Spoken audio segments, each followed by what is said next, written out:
and welcome to Growing in Uncertainty. My name is Tess Miller, and my intention with these videos is to share with you all about my experiences with feeling stuck and uncertain in life. The reason for that is because I've noticed that when I am most stuck and uncertain in life, these are the times when I'm growing the most. So my hope is that I can help you transition through any of the stuck or uncertain times in your life. So if you're feeling stuck, you've come to the right place. I have been having a lot of weird dreams lately. I don't know if it's because we are getting close to a full moon or what, but there was one dream in particular in the last couple of nights that made me stop and think about the themes. It wasn't a dream that I'd had specifically before, but definitely the theme that was in this dream I've had before. I was trying to get to a concert to perform, but I'd forgotten an instrument in my car. So I was trying to get back to my car and then get back to the concert. But no matter how hard I tried, there was always some kind of obstacle that got in my way, like a crowd of people, or I would trip on something, or I'd lose my sense of direction, or I'd have to get up some stairs. There was just always something in my way. So it doesn't take a lot of imagination to come up with a reason why I might be having those kinds of dreams, because I feel that way quite often in waking life. You know, there are things that I would love to manifest in my life, but no matter how hard I try, sometimes it feels like there are all kinds of things that get in my way. There's not enough time, there's not enough energy. So anyway, I was just kind of thinking about this dream and the meaning it had for me. But then I realized that there are a lot of times in life where we become attached to dreams that we set for our lives.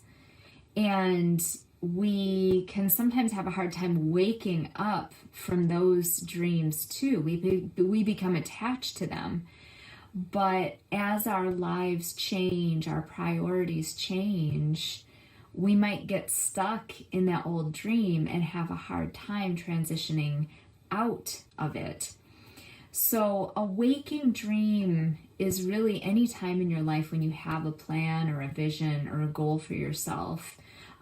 Sometimes we commit to these dreams, our life dreams, in certain ways by writing them down, or maybe we sign contracts, or we create visualizations for manifesting these dreams.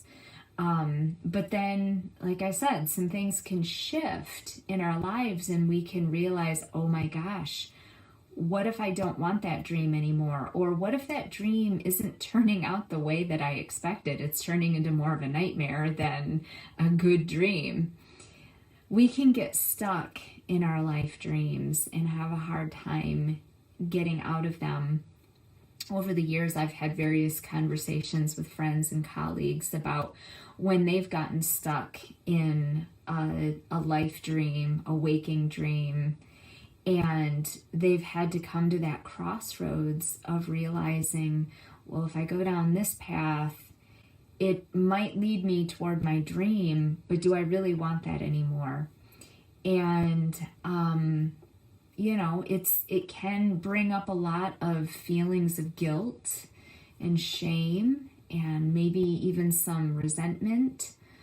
Confusion, certainly, when the thing that you thought you wanted no longer is the thing that you want.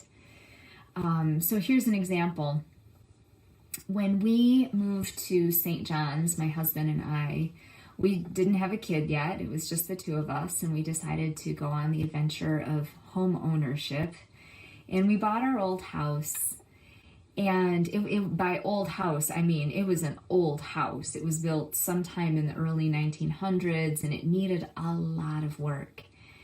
And I was not very confident about doing all of the work that this house needed. And yet I trusted that my husband knew what he was doing. And over time, I started to develop confidence about this house and started dreaming about what this house could look like someday. And it became really fun to embark on different projects around the house and, redo the kitchen, redo the bathroom, redo the dining room floor, and to see how that could manifest. It was so exciting. But then we decided to have a kid. And as we, figured out, oh my gosh, this house isn't quite working for all three of us anymore and for what we need it to be and to do for us, we decided, we should probably think about getting a different house. And that was a really, really hard realization for me to make. We'd put so much time and energy into this old house. We'd made it look so much better than it did before. And that's a big value of mine, by the way, making things better than I found them. So it was very gratifying to have that experience of renovating this old house. As we looked for new houses, I just wasn't finding anything that I really liked. We looked at this one and I just hated it. I couldn't find enough bad things to say about the very first house we looked at, in fact. And as we looked at more houses, I just didn't find anything I really liked. But then all of a sudden, our old house sold. We'd had it on the market before we found a new house. We didn't know how long it was going to take to sell it. So all of a sudden, we had to scramble around and figure out, where are we going to live? Where are we going to live? And we realized that the very house that we looked at was actually the perfect house for us. Remember that house that I couldn't find enough bad things to say about? On second thought, we realized, oh my gosh, it actually is the perfect house for us. It's just that at the time, I wasn't willing to see that. I wasn't ready to part with the old house. And so all I could see was the bad things, the potential bad things about it. And really, a lot of the bad things ended up being really good things about the house. So anyway, I was going to stay stuck in the dream of our old house until it became evident that we had to leave. Somebody else bought our house. So the dream changed. I had to wake up. And we bought the house that we now live in today, and we love it. But it took a while for me, anyway, to wake up from that dream of our old house. Being stuck in a dream can play out in so many different ways. We resist changes in our lives because we think that we need to stay with a blueprint of a dream to see it through. But sometimes we don't. Sometimes it's okay to make a change because we have changed. We ourselves, our priorities. But it's that resistance to the change that keeps us stuck. Another example from my life was my very first college teaching job. When I first started working at that job, I was in my early to mid-20s.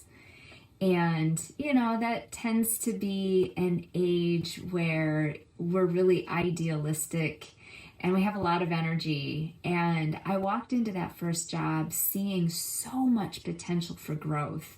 So much, in fact, that I really envisioned myself taking that part-time adjunct teaching job and turning it into something that was more full-time. I could see myself living out my entire career there. I was going to make it better. Again, that's a big value of mine. I was going to really create something unique for myself there. And time went on, and certain projects never manifested. Certain dreams that I had about starting at that job never manifested. At one point I asked for a raise and that didn't manifest. And over time, anger and frustration and resentment started to build up for me. But also, it wasn't just that. I was changing. What I wanted to do with my life was starting to change. And, you know, as the conditions at my little adjunct job started to get worse, I kept holding on to that dream, because facing the reality that I didn't accomplish what I set out to accomplish with that job was really hard. Again, there was a lot of shame and self-blame and frustration about not manifesting what I had intended at that job. But it also became a recipe for burnout for me. You know, imagine if a car is set on reverse, but there's something behind that car pushing it forward. That's basically what it felt like at the time. I was stuck in reverse, trying to get back to what I thought I wanted, but in reality, life was moving on. It was time for me to move on. So eventually I realized the things that were basically holding me back, getting in my way. It was time for me to wake up to the reality that I was stuck, and it was really out of control. It was out of my control. Resisting all those changes was not really serving me anymore. So once I could let that go, I could find that leaving that job was exactly what I needed in order to get out of my own way and start healing. So when have you been stuck in a life dream or a waking dream? When have you realized that a plan, a vision, or a goal of yours is no longer serving you? How do you feel about the natural shift that happens in our life priorities? And what do you do when it's time for you to wake up from a dream? If you're finding, like me, that it's hard to let go of a dream or hard to wake up from a life dream, I have some tips and ideas that hopefully will help you. The first one is to look at the resistance that you're creating for yourself. You'll notice this resistance whenever there's a lot of big emotion for you. If there's a lot of anger or fear, uncertainty, maybe some depression or anxiety, you'll notice that your energy gets drained when you experience those emotions. And also notice when you're unhappy and you just don't know what to do. You know, you know that there's resistance, but you don't know what to do about it. We often do know, actually. It's just that we're really unwilling to face the solutions that we know would take care of the problem. The second thing that you can do is acknowledge and validate the thoughts and feelings that come up for you about why you're stuck or what's making you stuck. So, of course, I felt frustrated at my job when the things that were problems when I started there were still problems when I was getting close to the end of being there, and there was no end in sight to them. And no wonder I was resentful after not having a raise for around 15 years, even after I asked for one. My anger and frustration of not getting the outcome I wanted in that job was understandable, but it was also out of my control. And that leads me to the third thing that you can do in this situation, which is to acknowledge and assess what is and is not in your control. Sometimes we can be so stuck that we stop seeing where we do actually have control. Feeling like we don't have control is actually just a feeling. We always have control. Challenging that feeling is a lot like realizing that you are in a dream and that maybe you can wake up, but you're not exactly sure how. So staying or leaving that job was totally in my control. Those were my options. I could either stay or I could leave. I had seen what staying was doing for me, but I had not seen what leaving would do for me. That was something that I did have control over, and that's ultimately what I did. The fourth thing that you can do is ask yourself, how long am I willing to stay stuck in this dream? Sometimes we're not ready to leave a situation. There's no judgment about that. It's your process, and your process is exactly where you're supposed to be. There's no point in rushing it. But recognizing the resistance and deciding whether or not you're ready to let go is really an important step. The fifth thing that you can try for yourself when you're noticing that you're stuck in a dream is to answer the question to number 4, which was, how long are you willing to stay stuck? And if the answer is, I don't want to be stuck anymore, then you can start to brainstorm some solutions for yourself. Make that list as wild as possible. Don't hold yourself back. Don't limit yourself. On my brainstorm list, I included everything from becoming a trapeze artist to going back to school to becoming a cafe barista. I threw anything and everything I could think of onto that list. It's important, though, to recognize that you've reached the end of your tolerance and start to find ways to wake yourself up by envisioning other things you could possibly do. Doesn't mean you have to do those things. It just means you could. The sixth thing that you could do is talk with a trusted friend or family member about what's going on for you. I did this a lot. I talked with a lot of people when I was trying to figure out what I wanted to do about being stuck in this old job. I met with friends, I met with colleagues, I met with people I admired. I went into these conversations knowing that I didn't have to take their advice, but I could collect it and think about it, mull it over, and potentially use it as some more ideas about how to get moving forward again. Talking it out also really helped me release a lot of the emotion that I still had about being in this old job or being stuck in that predicament. And it helped me begin to envision a new life for myself.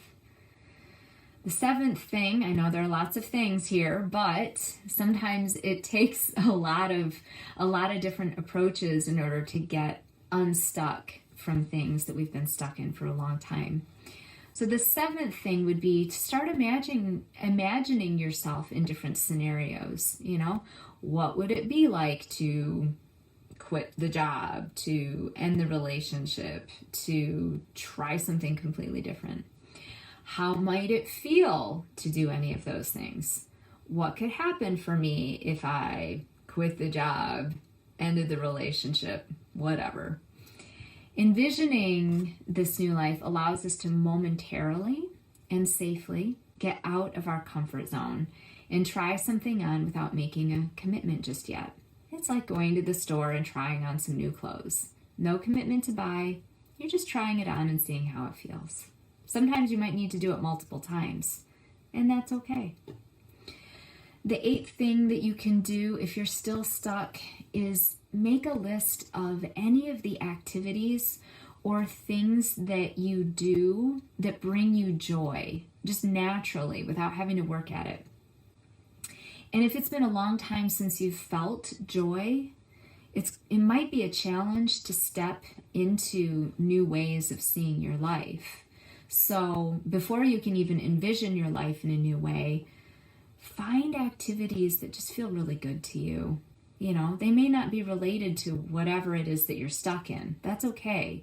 You just want to get out of the doldrums of being stuck. That's the main mission of embarking on activities that bring you joy. I realized that I hadn't done anything for the pure joy of doing it in a really, really long time. I was constantly on the hamster wheel of trying to figure it out, trying to make it better, and not getting anywhere. So I realized, all right, I got to do some things that make me feel joyful. So I danced and I wrote and I talked to people I loved. I sang music from my childhood. I got some new clothes for myself that was out of my typical style. I rearranged my office space. I created a meditation corner. I watched movies for the heck of it. I read books for the heck of it. Whatever. It really helped me to get into that energy of feeling happy and comforted again. And when I was in joy, I had more energy to face whatever in life was draining my energy. I could finally see how bad it really was for me, and I could see that I might have to take a leap before I could really see where I was going to land. So the 7th step is to take a leap. I ended up quitting my job before I had anything else lined up for myself or any idea about what I was going to do. That was easy for me because I did have other jobs that I was doing. So, I don't just toss this out there lightly. I know that for a lot of people, you might be working a full-time job, and to just throw it all away might be really challenging and not really possible. And that's okay. Regardless, it was still scary to step away from this job. I'd come from a cycle of always having to say yes to anything that came my way. So to let go of something felt really antithetical to everything that I'd learned about being a musician and creating a career for myself. So it was still scary, but I did it. And after I took that leap, that opened up space for me to figure out what I really wanted to do. That's why that was so important for me in that moment. And I figured out that I wanted to become a coach. I was still uncertain about my future, but I had a little bit more clarity about the direction I wanted to go. So, of course, this scenario can play out in so many big and small ways. Being stuck is a challenge no matter the scenario, no matter how big or small. How you get unstuck is going to be unique to you. If you need help with getting out of a dream that you once had for yourself but no longer serves you, think about setting up a Test Your Wings coaching session with me. You can do that on my website, www.tess-miller.com. And also my upcoming book, The Book of Stuck, also sheds some light on different ways that you can think about being stuck and how to get unstuck. So I hope that's going to be out. Well, I don't just hope. I know that it's going to be out very, very soon. So stay tuned for that. I hope this message resonates with you. Thank you so much for joining me. I'm always so grateful that people are watching and they're sharing and they're commenting. And it's always so nice for me to know that what I've experienced in my life is also resonating with you, but also that the ways that I've worked with the experience of being stuck and uncertain can really help other people as well. So please like and or share these videos with friends and family. And if you want to know when my book is going to be published, sign up for my email list to find out. I'll also be offering some book launch dates very soon, so you can participate and learn more about what this book could help you with. You can also find me on Facebook or LinkedIn under my business name, Wings Unfolded. Or you can find me by name, Tess Miller, on my Instagram page, YouTube, and that's really it. So feel free to send me a private message. I'd love to connect with you. And remember that it's totally okay to be stuck, but you don't have to stay there. Take care and have an amazing week. Bye.